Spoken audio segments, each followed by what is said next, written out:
What to expect, IEP services, a parent's guide to understanding the components of an individualized education program. In determining what services will be provided to your student through the IEP, the team will need to consider 3 questions. First, what are the appropriate special education and related services needed to help your student meet his or her IEP goals?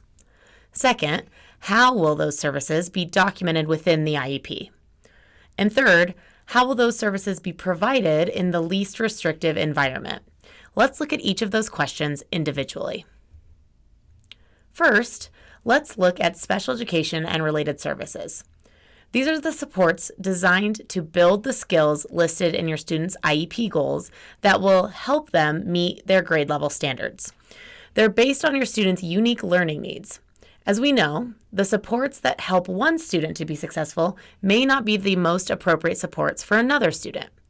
The IEP team, which includes you as a parent, should review your student's needs and goals in each skill area addressed earlier in the IEP, and, along with other information gained from your student's eligibility report, decide which services and supports will best meet your student's needs. These services and supports should also be provided in the most appropriate educational setting.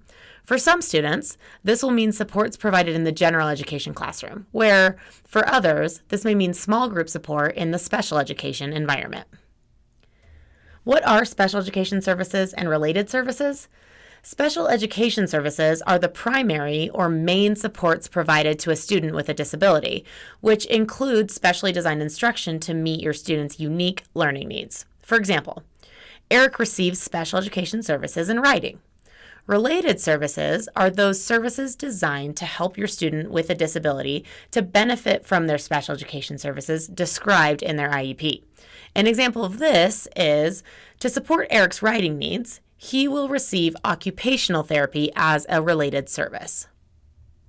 In documenting special education and related services, the IEP will list, first, the special education and/or related service. This is a brief 1 to 2 word description of the special education or related service that will be provided, such as reading or social skills. Second, the title of professional staff responsible. Here, the IEP lists the certificated individual ensuring that this service is provided. For example, the special education teacher or speech-language pathologist. Third is the frequency and duration of the service. This is how often the service will occur, per day, week, or month, and for how long. Next is the location where the service will be provided. This does not refer to a specific room or school location.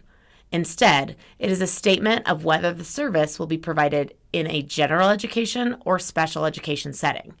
It is important to remember that special education services can be delivered anywhere the student is, which includes the general education classroom. Last are the start and end dates. This is the month, day, and year when the services will begin and end. IEP services are not to extend more than 365 days. After the services grid in the IEP is the optional statement of service delivery. This is going to be a brief statement that better explains how the services listed in the services grid will be provided to your student.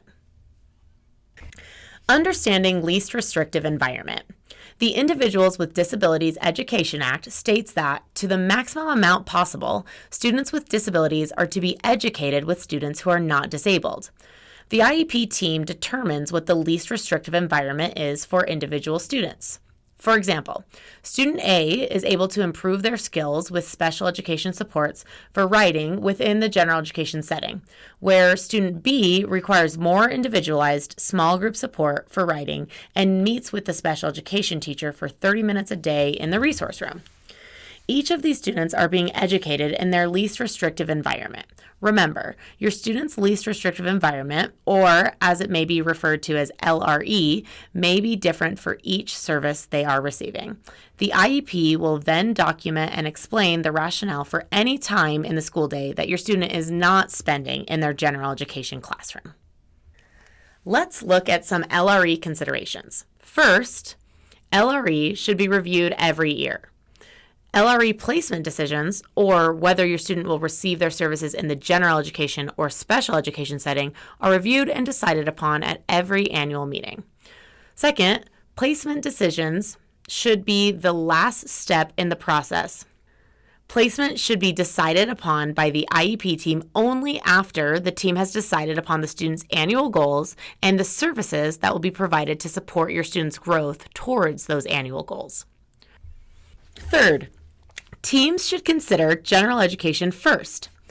Placement decisions that result in your student being removed from their general education class should only happen when the student's disability is so severe that it prevents them from being successful with supports or services provided in the classroom. Fourth, accommodations and adaptations can be provided anywhere the student is. Your student should not be removed from their general education classroom if accommodations and adaptations in the classroom will allow them to be successful. Lastly, teams should weigh the benefits and risks when looking at student placement considerations. IEP teams should look at whether the benefits of a more restrictive setting, meaning the removal from the general education classroom, outweigh the potential harm of removing them from that environment. The team needs to consider the benefits, both academic and social, that are available in settings they are considering for the student. Here are some questions that might help you in starting a conversation with your student's IEP team about how services are being determined. First, which services are supporting my student in achieving each of their goals?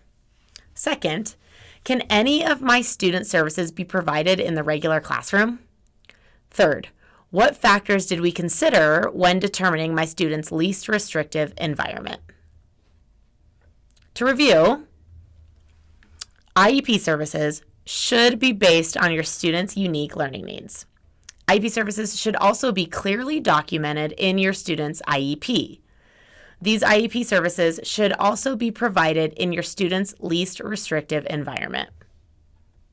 For more information about IEP services, you can visit the Idaho Training Clearinghouse and search for resources titled SESTA Parent Guides.